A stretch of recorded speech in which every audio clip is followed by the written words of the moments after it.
Hello guys, my name is Tushar Pandey and I welcome you to my YouTube channel that is Basil Tutorials, on which I mainly upload the lectures associated with biology and chemistry. Today I am going to upload the lecture which is associated with infertility in male and female, and as well as several techniques which are associated with infertile couple which help them to achieve to conceive or have their children. These techniques are known as ARTS technique. अगर आपको मेरा video अच्छा लगता है तो उसको like, comment, subscribe and share ज़रूर करिएगा ताकि आप अपना सपोर्ट शो कर सकें मुझे। और अगर आपको मेरा लेक्चर पसंद नहीं आता है तो उसको डिसलाइक ज़रूर करिएगा ताकि मुझको ये पता चले कि मुझे और कितनी मेहनत करना है और कितना एफर्ट्स लगाना है, so that I would be able to impress the other peoples too. Your opinion matters to me a lot, so please do like, comment, subscribe, share, और you can do dislike too if you dislike the video. Thank you. We are going to discuss first of all about infertility.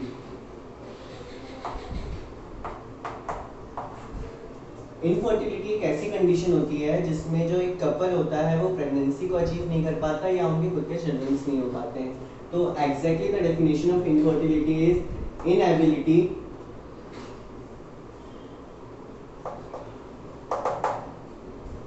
To conceive or have children,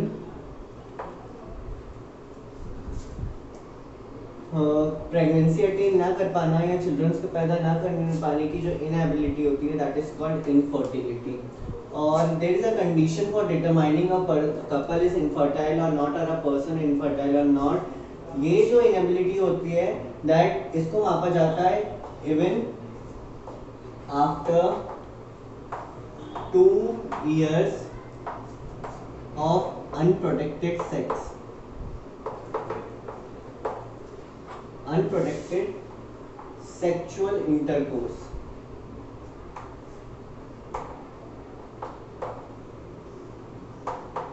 अगर 2 साल से ऊपर कोई भी couple unprotected sexual intercourse के अलावा भी अगर प्रेगनेंसी अचीव नहीं कर पा रहा है या उनके खुद के चिल्ड्रंस नहीं होते तो that condition is called infertility. Infertility 2 type की होती है।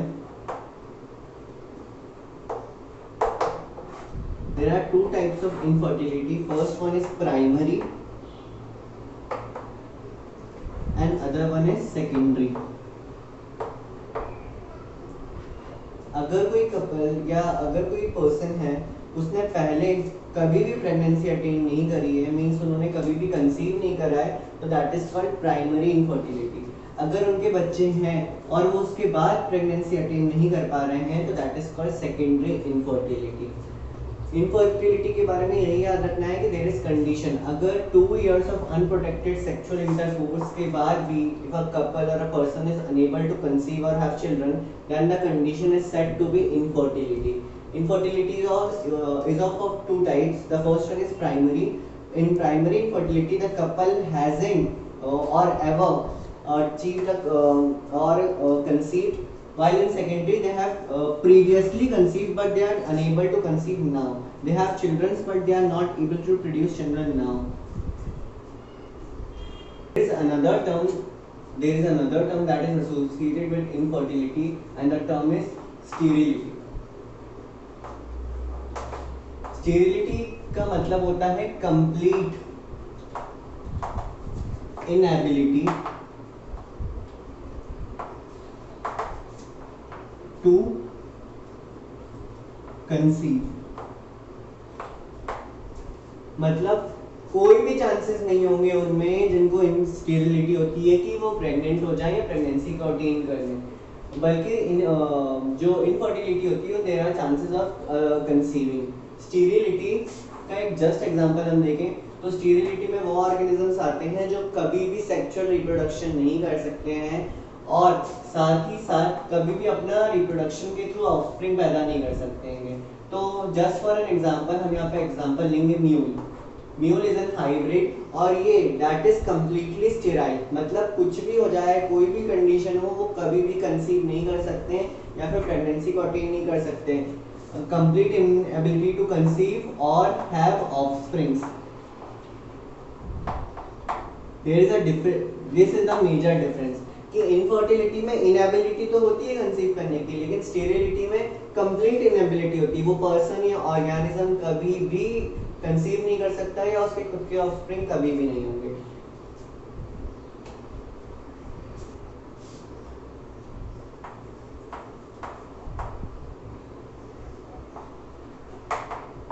इनफर्टिलिटी मतलब होता है कि वो पार्टनर रिप्रोडक्शन नहीं कर सकता।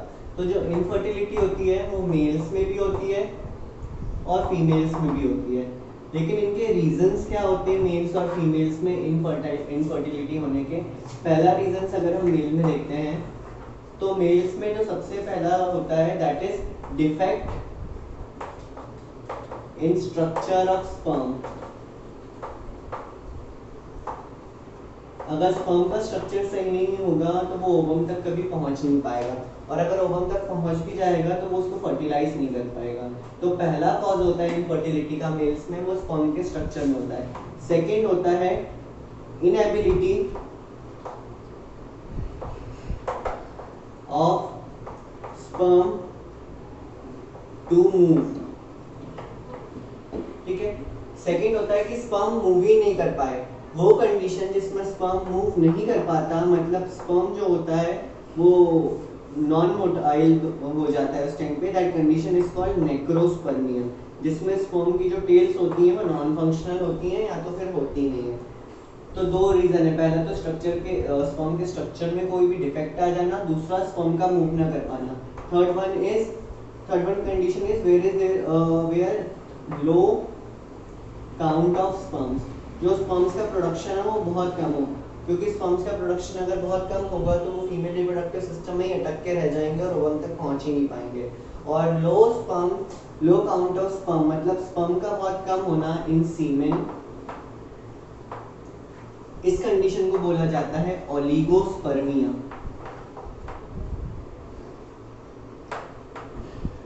जब स्पर्म का काउंट सीमेन में बहुत कम होता है तो sperm will not be able to fertilise the ovum, then that condition is called oligospermia. We will discuss about female later on. Now we are going to fourth reason कि sperms या male infertile क्यों हो सकता है। तो last reason is no sperm count in semen. जो fourth reason है कि थर्ड रीजन ये था कि स्पर्म का नंबर बहुत कम था सीमेन में, and that condition is called oligospermia. लेकिन फोर्थ कंडीशन है कि सीमेन में कोई स्पर्म हो ही ना, तो दैट कंडीशन इज कॉल्ड एजूस्पर्मिया। ये चार रीजंस होते हैं जिसकी वजह से कोई भी मेल इनफर्टाइल हो सकता है, और इनफर्टाइल होगा तो वो रिप्रोडक्शन में पार्ट करने के बावजूद फीमेल को प्रेग्नेंट करने के इनकैपेबल होता है। तो पहला रीजन होता है defect in structure of sperm, sperm के स्ट्रक्चर में कोई डिफेक्ट आना। सेकंड, स्पर्म का मूव ना कर पाना, that condition is called necrospermia. तीसरा, सीमेन में स्पर्म का नंबर बहुत कम होना, that condition is called oligospermia. Last one is no sperm count in semen, मतलब बिल्कुल भी स्पर्म्स का नहीं होना सीमेन में, and that condition is called azoospermia, means no sperm like organism found in semen. Now अब हम बात करेंगे causes of infertility in female, कि फीमेल्स में इनफर्टिलिटी होने के क्या कारण हो सकते हैं, कि फीमेल कभी भी प्रेग्नेंट क्यों नहीं हो पा रही है, उसके रीजन। पहला रीजन होता है इसका एनओव्यूलेशन। एनओव्यूलेशन का मतलब होता है कि ओव्यूलेशन ही ना हो।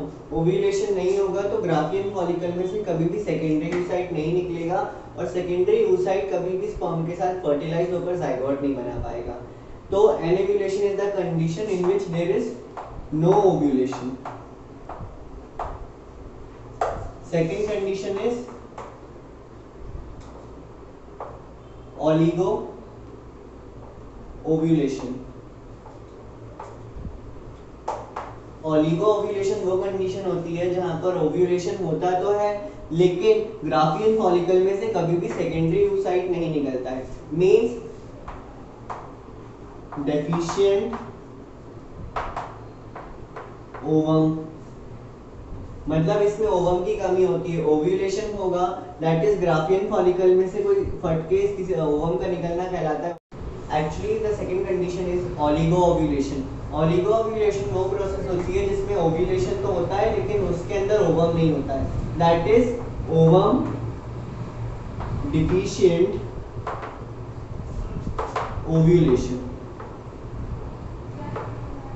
द नेक्स्ट प्रॉब्लम जो फीमेल्स में इनफर्टिलिटी कर सकता है, that is inadequate functioning of corpus luteum. Corpus luteum वो स्ट्रक्चर होता है, अगर फीमेल प्रेगनेंसी अटेन करती है तो वो प्रोजेस्टेरॉन सीक्रेट करके for the further 9 months endometrium को बनाए रखता है, जिसकी वजह से एंडोमेट्रियम में इम्प्लांटेशन हो सकता है। लेकिन अगर कॉर्पस ल्यूशियम ढंग से फंक्शन नहीं करेगा तो प्रोजेस्टेरॉन सीक्रेट नहीं होगा और एंडोमेट्रियम बनी नहीं रहेगी, जिसकी वजह से कभी भी इम्प्लांटेशन नहीं होगा। और अगर इम्प्लांटेशन नहीं होगा तो pregnancy means gestation period can not be attend और कंप्लीटेड। तो ये भी कारण हो सकता है। Next one is defective endometrium. Endometrium के मेजर फंक्शन यही होते हैं, पहला इम्प्लांटेशन कराना, दूसरा प्लासेंटेशन करना और थर्ड वन इज नरिशमेंट देना प्लासेंटेशन के बाद। तो अगर एंडोमेट्रियम डिफेक्टिव होगा तो वो इम्प्लांटेशन नहीं कर पाएगा, साथ में प्लासेंटेशन की प्रोसेस नहीं कर पाएगा जिसके थ्रू वो एम्ब्रियो को मदर बॉडी से कनेक्ट करता है, और ऐसा होगा तो एम्ब्रियो को, डेवलपिंग एम्ब्रियो को नरिशमेंट नहीं मिलेगा और he or she will die. Next one is fibrous uterus. Fibrous uterus, अगर यूट्रस बहुत फाइब्रस हो जाएगा तो जो स्पर्म्स होंगे वो वजाइनल कैनाल से फैलोपियन ट्यूब तक नहीं पहुंच पाएंगे। और अगर स्पर्म्स पूरे के पूरे यूट्रस फाइब्रस हो जाएगा, मींस बहुत थिक रेशे जैसे स्ट्रक्चर्स हो जाएंगे, तो सारे स्पर्म्स वहीं फंस जाएंगे और वो फैलोपियन ट्यूब में पहुंच के कभी भी फर्टिलाइजेशन नहीं कर पाएंगे। Next one is fallopian tube unable to pick up ovum. Fallopian tube में जो फिंगर लाइक स्ट्रक्चर्स मौजूद होते हैं, दैट इज फिम्ब्री, उनका काम होता है ओवरी से ओवम को कलेक्ट करके पकड़ के लेना अपने पास में। तो जब फैलोपियन ट्यूब ओवम को लेते हैं तभी स्पर्म उस रीजन में, फैलोपियन ट्यूब के एम्प्यूला वाले रीजन में आके स्पर्म ओवम को फर्टिलाइज कर सकते हैं। लेकिन अगर फैलोपियन ट्यूब में ही ओवम नहीं आएगा तो फिर फर्टिलाइजेशन फर्दर हो ही नहीं सकता है, क्योंकि स्पर्म फिर ओवम तक पहुंचेगा ही नहीं, क्योंकि ओवरी से ओवम रिलीज ही नहीं हुआ है। तो फैलोपियन ट्यूब का काम क्या होता है, ओवरी से ओवम को लेना। लेकिन अगर फैलोपियन ट्यूब नहीं ले पाएगा ओवम को ओवरी से तो कभी भी फर्टिलाइजेशन नहीं होगा। एंड लास्ट के जो दो रीजंस है वो ये है, डिफेक्ट्स इन सर्विक्स, जो नैरो पोर्शन होता है यूट्रस का, जहां से वजाइना के बाद जहां से एक्चुअली स्पर्म्स कंडक्ट होकर जाते हैं, अगर वो बहुत नैरो हो जाए तो भी स्पर्म्स उससे पास नहीं हो पाएंगे। And last one is defects in vagina. Actually vagina और वजाइनल कैनाल से होते हुए स्पर्म सबसे पहले सर्विक्स, यूट्रस और फिर फैलोपियन ट्यूब में एंटर करते हैं। अगर वजाइना में डिफेक्ट होंगे तो स्पर्म्स आगे बढ़ ही नहीं पाएंगे, वहीं के वहीं फंस के सारे रह जाएंगे। वहां से बढ़े तो अगर सर्विक्स में डिफेक्ट होगा तो वो सर्विक्स में फंस जाएंगे। ये मेनली रीजंस हैं जिनकी वजह से एक फीमेल को इनफर्टाइल कहा जा सकता है। पहला कि ओव्यूलेशन ही ना हो, उनमें ओव्यूलेशन नहीं होगा तो कभी भी ओवम नहीं बनेगा, ओवम नहीं बनेगा तो स्पर्म और ओवम का मिलना नहीं होगा और फर्टिलाइजेशन की प्रोसेस नहीं होगी, तो कंसीव भी नहीं कर पाएगी female. Second is oligo ovulation, जिसमें क्या होता है, ओव्यूलेशन तो होता है लेकिन ओव्यूलेशन के अंदर ओवम नहीं होता है, मतलब ग्राफियन फॉलिकल रप्चर होता है, उसके अंदर सेकेंडरी oocyte जैसा कोई भी स्ट्रक्चर मौजूद नहीं होता है। तीसरा है कॉर्पस ल्यूशियम फंक्शन न कर पाना, मतलब इनएडिक्वेट फंक्शनिंग ऑफ कॉर्पस ल्यूशियम। इसकी वजह से एंडोमेट्रियम नहीं रह पाती, क्योंकि इसका फंक्शन प्रोजेस्टेरॉन सीक्रेट करना होता है और एंडोमेट्रियम को बनाए रखना। लेकिन अगर ये ढंग से काम नहीं करेगा तो एंडोमेट्रियम नहीं होगी, और एंडोमेट्रियम नहीं होगी तो इम्प्लांटेशन, प्लासेंटेशन और नरिशमेंट ऑफ एम्ब्रियो की तीनों प्रोसेस नहीं हो सकती। तीसरा है एंडोमेट्रियम में अगर कोई भी डिफेक्ट होता है तो जाइगोट वहां पर जाकर इम्प्लांट नहीं हो सकता, सबसे मेन रीजन है। फाइब्रस यूट्रस होगा तो no sperms can pass through the uterus, अगर स्पर्म्स यूट्रस से होकर नहीं जा पाएंगे तो वो फैलोपियन ट्यूब में नहीं पहुंचेंगे। Next one causes fallopian tube unable to pick up ovum, मतलब फैलोपियन ट्यूब ओवरी से ओवम लेता है और वहां पे तब तक रखता है जब तक फर्टिलाइजेशन नहीं होता, लेकिन अगर फैलोपियन ट्यूब को ही ओवम नहीं मिलेगा तो फर्टिलाइजेशन कभी नहीं हो सकता। अगला है डिफेक्ट इन सर्विक्स और वजाइना, इन दोनों रीजन्स में अगर डिफेक्ट हो जाएगा या ये स्वेल हो जाएंगे तो वहां से स्पर्म्स का निकलना बहुत मुश्किल हो जाएगा और उसकी वजह से कभी भी फर्टिलाइजेशन नहीं हो पाएगा और वो जो फीमेल होगी वो कभी भी प्रेगनेंसी नहीं अटेन कर पाएगी। ऐसे फीमेल्स को बोलते हैं इनफर्टाइल फीमेल्स। अब कंटिन्यूएशन में जो हम पढ़ने वाले हैं वो है आर्ट्स। ये आर्ट्स कोई ड्राइंग कंपटीशन या फिर कोई क्रिएटिव स्किल नहीं है, यहाँ पर आर्ट्स का मतलब होता है assisted reproductive techniques. Assisted reproductive techniques वो टेक्निक्स होती हैं जिसके थ्रू कोई इनफर्टाइल कपल प्रेगनेंसी को अटेन कर सकता है या खुद के चिल्ड्रन पा सकता है। तो एक्चुअली असिस्टेड रिप्रोडक्टिव टेक्निक्स क्या होती हैं? Techniques which help infertile patients to conceive or have children, have child, or we can say that many than children. जो टेक्निक्स किसी भी इनफर्टाइल पेशेंट्स को कंसीव मतलब प्रेगनेंसी अटेन करने में या उनके खुद के चिल्ड्रन या चिल्ड्रन हासिल करने में, खुद के नहीं भी हो सकते हैं, तो वो टेक्निक्स कहलाती है असिस्टेड रिप्रोडक्टिव टेक्निक्स। आर्ट्स में जनरली जिन टेक्निक्स के बारे में पढ़ा जाता है which are described in your syllabus, first one is in vitro fertilization, that is IVF। IVF के साथ एक दूसरी प्रोसेस होती है जो साइमल्टेनियसली की जाती है, that is ET, embryo transfer. First one is in vitro fertilization which is followed by embryo transfer. Second technique that we are going to discuss is about GIFT, that is gamete intrafallopian transfer. Next one technique is ICSI, that is intracytoplasmic sperm injection. Fourth one is AI, artificial insemination. इसके बाद दो techniques और आती हैं arts के अंदर जो legal methods होते हैं, वो दो टेक्निक्स होती हैं। पहली तो कंसीव करने में ये चार टेक्निक्स मदद करती हैं, means a couple can achieve pregnancy through these 4 steps और these 4 ARTs technique. But children होना उनका या वो किसी का भी चिल्ड्रन अडॉप्ट भी कर सकते हैं, तो असिस्टेड रिप्रोडक्टिव टेक्निक में वो भी आता है। तो पहला तो इसमें होता है surrogacy. Surrogacy and last one इसमें आता है जो है वो अडॉप्शन। अगर इनफर्टाइल कपल है तो वो अडॉप्ट कर सकता है, उसके बाद भी उनके पास चिल्ड्रन होगा। तो ये मेनली 6 टेक्निक्स है which are described in your syllabus. In vitro fertilisation followed by embryo transfer, second one is gamete intrafallopian transfer, next one is intracytoplasmic sperm injection, next one is artificial insemination, next surrogacy and the last one is adoption. जो first हम ARTs के अंदर technique पढ़ने वाले हैं that is IVF। ये technique हमेशा followed होती है by ET, that is embryo transfer. IVF का मतलब है in vitro fertilization. In vitro का मतलब होता है इन लेबोरेटरी, मतलब जब भी लेबोरेटरी में फर्टिलाइजेशन कराया जाता है तो उसको बोला जाता है इन विट्रो फर्टिलाइजेशन। और लेबोरेटरी मदर बॉडी नहीं, मदर बॉडी के आउटसाइड फर्टिलाइजेशन टेस्ट ट्यूब में कराया जाता है। तो इस प्रोसेस से, इन विट्रो फर्टिलाइजेशन की प्रोसेस से जो भी बेबी बनता है या एम्ब्रियो फॉर्म होता है उसको बोलते हैं test tube baby. Actually IVF करने के रीजंस क्या हो सकते हैं?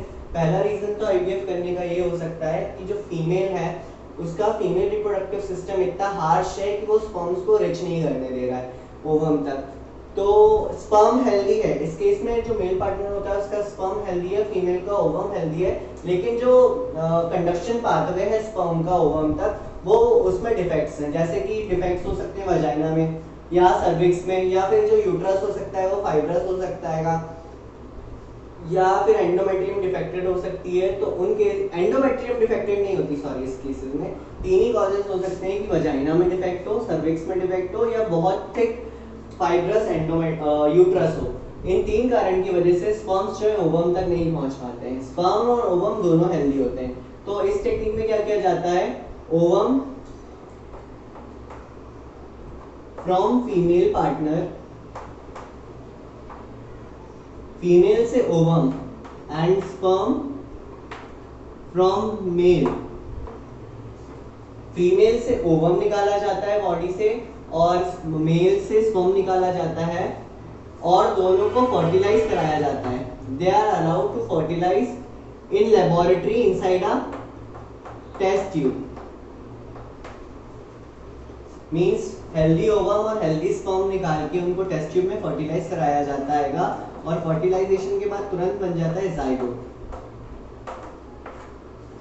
तो ये होती है इन विट्रो फर्टिलाइजेशन की टेक्निक। अब यहाँ पर दो चीजें मेन होती हैं।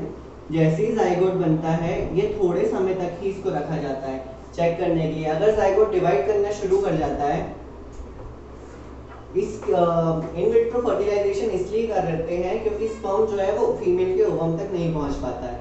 लेकिन अब यहाँ पर स्पर्म ओवम तक पहुंच गया है, जाइगोट का फॉर्मेशन हो गया है इनसाइड टेस्ट ट्यूब। फीमेल की बॉडी में सिर्फ स्पर्म नहीं पहुंच पा रहा था, लेकिन फीमेल हेल्दी है और वो फर्दर 9 मंथ्स के लिए प्रेगनेंसी कंसीव कर सकती है अपनी बॉडी में, मींस जाइगोट को रख सकती है, उसका एंडोमेट्रियम भी हेल्दी है। तो इस जाइगोट को फिर फीमेल के एंडोमेट्रियम में ट्रांसफर करना होता है, मतलब फीमेल रिप्रोडक्टिव सिस्टम में ट्रांसफर करा जा सकता है। तो जाइगोट बनने के बाद उसको ट्रांसफर करने की जो टेक्निक होती है that is called ET, that is embryo transfer.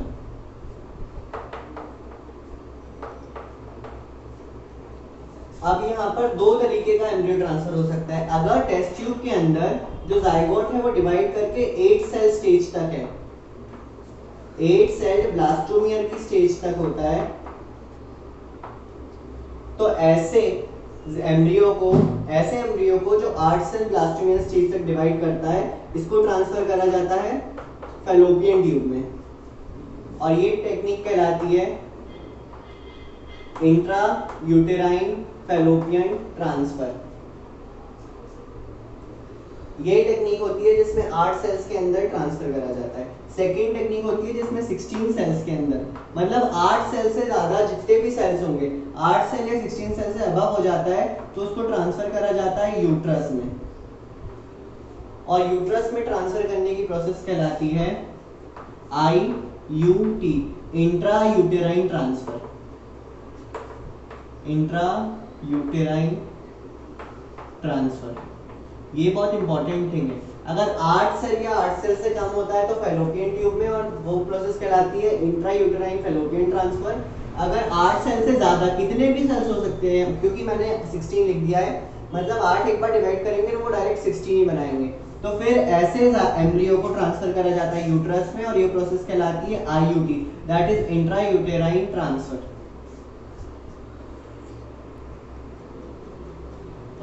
One thing I forget to tell you, अगर फैलोपियन ट्यूब में ट्रांसफर करा जाता है तो उसका नाम इंट्रा यूटेराइन फैलोपियन ट्रांसफर होता है, और दूसरा जो मेन बुक में नाम दिया है that is zipped, that is zygote intra fallopian transfer.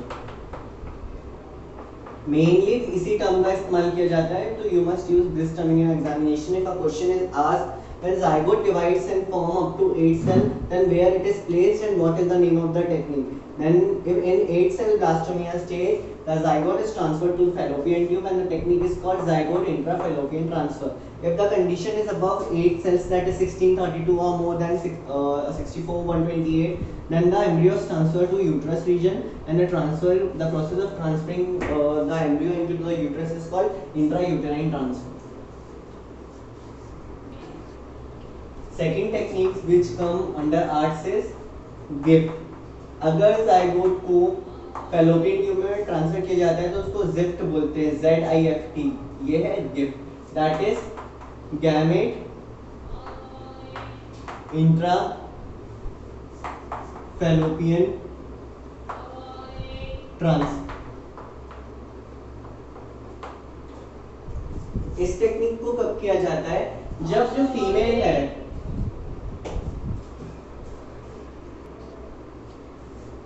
Second technique जो आर्ट्स के अंदर आती है that is GIFT, that means gamete intrafallopian transfer. इस टेक्निक के बारे में खासियत ये होती है कि जो फीमेल होती है वो फीमेल में ओवम नहीं बन पाता है, लेकिन वो फीमेल नेक्स्ट 9 मंथ्स तक जो जाइगोट है उसको नरिश कर सकती है और अपने अंदर रख सकती है।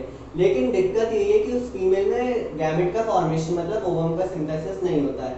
तो इस प्रोसेस में क्या किया जाता है, किसी अनदर वुमेन से, जिसको हम बोलेंगे डोनर, किसी अनदर वुमेन से उसका ओवम निकाला जाता है और जो रिसिपिएंट फीमेल होती है, मतलब जो खुद ओवम नहीं बना सकती कभी भी, लेकिन वो किसी और का ओवम या फिर जाइगोट को कह सकते हैं, तो 9 मंथ तक सरवाइव करा सकती है अपनी बॉडी में, उसका रिप्रोडक्टिव सिस्टम हेल्दी है। तो इस केस में क्या जाता है, डोनर का ओवम निकाला जाता है और डोनर के जो ओवम होता है उसको निकालकर रेसिपिएंट फीमेल की, मींस जिसके अंदर ओवम नहीं बन रहा था, उसके फैलोपियन ट्यूब में ट्रांसफर कर दिया जाता है।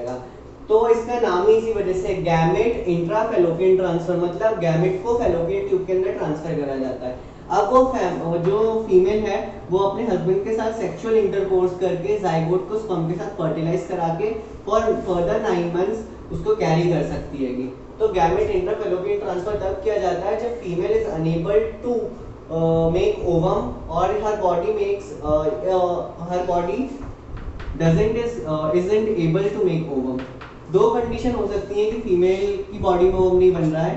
The condition are anovulation, कि ओव्यूलेशन ही नहीं हो रहा फीमेल की बॉडी में, और दूसरा है ओलिगो ओव्यूलेशन, मतलब कि ओव्यूलेशन हो तो रहा लेकिन उसके अंदर ओवम नहीं हो। इन दो कंडीशन में जो है वो फीमेल किसी और का ओवम लेगी और उसको अपनी बॉडी में प्लेस कराती है फैलोपियन ट्यूब रीजन में, और मेल्स के अपने मेल पार्टनर के साथ सेक्सुअल इंटरकोर्स करके जाइगोट बना सकती है। इसका नाम गिफ्ट इसी वजह से है क्योंकि गैमेट कोई फीमेल किसी दूसरी फीमेल को अपना ओवम गिफ्ट के तौर पे देती है, that is gamete intrafallopian transfer.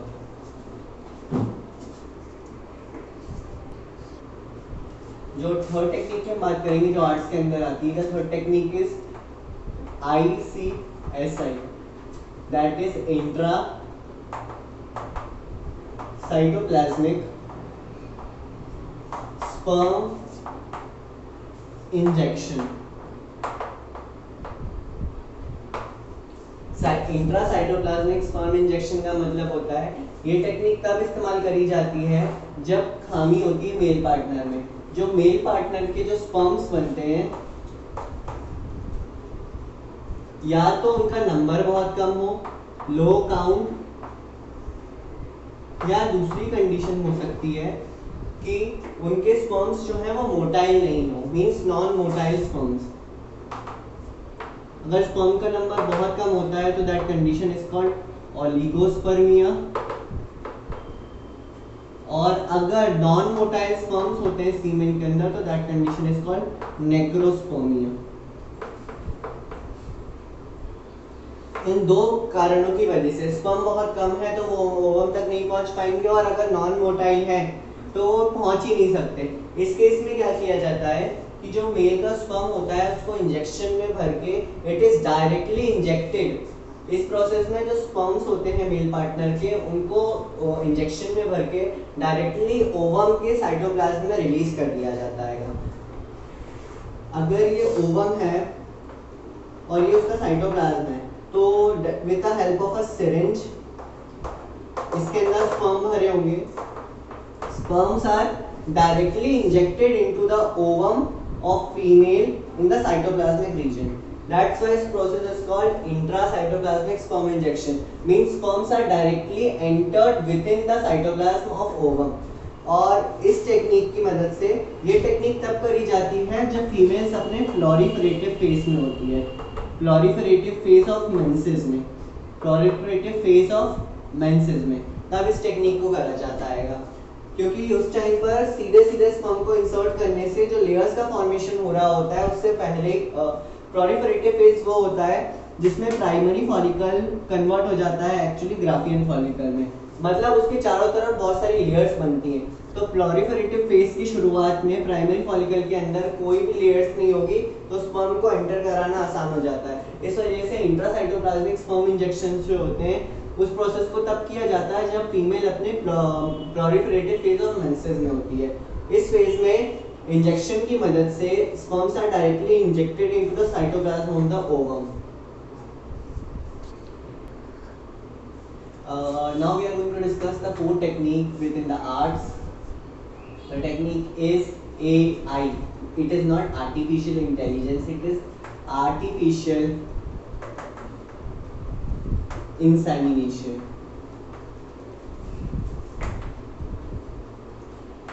Artificial insemination की टेक्निक तब करी जाती है जब जो मेल पार्टनर होता है वो इनकैपेबल होता है फीमेल को फर्टिलाइज करने के। मींस मेल पार्टनर में स्पर्म्स का सिंथेसिस होता ही नहीं है और male partner is suffering from the condition that is azoospermia. Means उसके सीमेन में कभी भी स्पर्म्स मौजूद ही नहीं होंगे और स्पर्म्स नहीं होंगे तो फर्टिलाइजेशन नहीं हो सकता। तो आर्टिफिशियल इंसेमिनेशन की टेक्निक में क्या किया जाता है, sperms from N healthy donor, ये डोनर मेल है, ये रेसिपिएंट फीमेल है, रेसिपिएंट फीमेल और ये रेसिपिएंट फीमेल का हस्बैंड है। मेल जो है वो सफर कर रहा है एज़ोस्पर्मिया से तो उसमें स्पर्म्स का फॉर्मेशन नहीं होगा, तो वो किसी हेल्दी मेल डोनर से स्पर्म्स लेकर in vitro means in lab condition female के ओवम के साथ फर्टिलाइज करा सकता है और देन जब जाइगोट फॉर्म हो जाता है तो जाइगोट को वापस फीमेल बॉडी में ट्रांसफर करा जा सकता है। तो किसी दूसरे डोनर मेल से किसी भी रेसिपिएंट फीमेल में स्पर्म का ट्रांसफर कराना, मतलब इन लैब कंडीशन, ये कंडीशन जो होती है that is done in vitro means in lab, किसी हेल्दी डोनर मेल से उसका स्पर्म लेके फीमेल के ओवम को उसको लैब में फर्टिलाइज करवाना और जैसे ही जाइगोट बन जाए उसको डायरेक्टली ट्रांसफर कर देना फीमेल रेसिपिएंट में। तो this process is called artificial insemination. मतलब इंसेमिनेशन वो मेल पार्टनर नहीं करेगा फीमेल का, कोई और उसको स्पर्म डोनेट करेगा और स्पर्म को ओवम के साथ फर्टिलाइज कराया जाता है इन विट्रो कंडीशन में और जाइगोट को बनते ही वापस रेसिपिएंट बॉडी में ट्रांसफर कर दिया जाता है।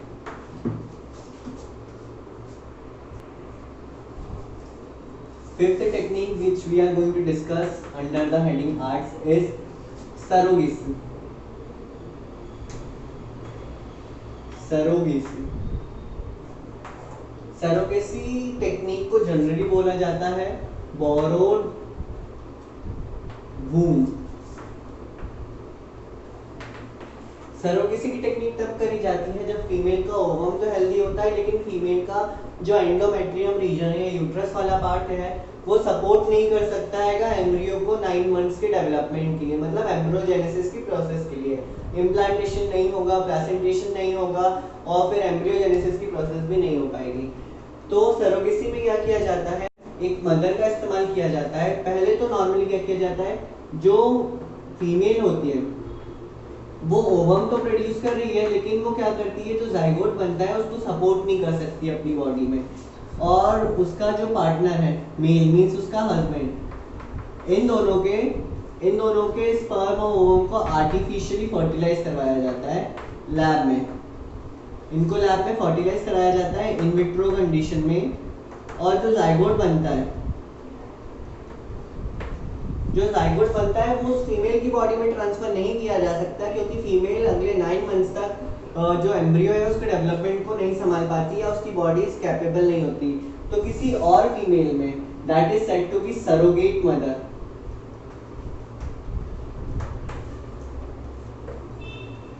सरोगेट मदर की वूम में जाइगोट का ट्रांसफर करवा दिया जाता है और फॉर फर्दर 9 मंथ्स ये सरोगेट मदर उस जाइगोट को अपने वूम में रखती है and then she give it the birth के बाद लीगली जो बेबी बॉर्न होता है उस पर उसके एक्चुअल मदर और फादर का जो राइट होता है वो होता है क्योंकि में जो स्पर्म और ओवम में जो डीएनए मौजूद होगा वो उसी बेबी में पाया जाएगा और वो जेनेटिकली मिलेगा अपने मदर फादर से।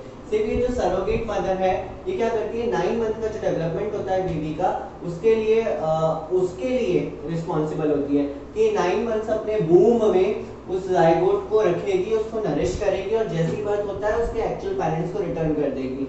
इन एक्सचेंज जो कपल होता है वो सरोगेट मदर को पैसे दे सकता है, पैसे देता है, उसकी केयर कर सकता है, ये सब कुछ कर सकते हैं। लेकिन ये एक लीगल प्रोसेस होती है जिसके अंदर पहले ही बॉन्ड या कॉन्ट्रैक्ट साइन करवा लिया जाता है कि after the birth of the baby there will be no right of the surrogate mother over the child, only the right belongs to their actual mother and father.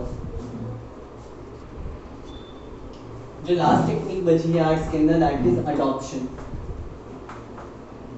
ये भी एक तरीका है आर्ट्स के अंदर, क्योंकि आर्ट्स ऐसी टेक्निक होती है either it help couple to conceive और हैव चिल्ड्रन। तो अडॉप्शन में भी कपल चिल्ड्रन ले सकता है लेकिन वो उनका खुद नहीं होगा। अडॉप्शन की प्रोसेस में क्या किया जाता है, जो इनफर्टाइल कपल होता है, कोई भी इनफर्टाइल हो दोनों में से, इनफर्टाइल कपल क्या करते हैं, किसी भी ऑर्फन चाइल्ड को मींस किसी भी अनाथ को अडॉप्ट कर सकते हैं और उसको अडॉप्ट करने की प्रोसेस कहलाती है अडॉप्शन। इंडिया में ये रूल है कि अडॉप्शन एक कपल ही कर सकता है, सिंगल पेरेंट अडॉप्शन नहीं कर सकता है। तो अडॉप्शन भी एक तरीका हो जाएगा आर्ट्स के अंदर जिसके अंदर एक इनफर्टाइल कपल अपना खुद मतलब अपना चाइल्ड वो कर सकता है, लेकिन ये जो चाइल्ड होता है वो जेनेटिकली उनके जैसा नहीं होता है, वो उसको सिर्फ गोद लेते हैं। तो ये जो ऑर्फन है उसको एक फैमिली मिल जाती है और जो इनफर्टाइल कपल होता है उनको खुद का चाइल्ड मिल जाता है। तो adoption is also placed under arts.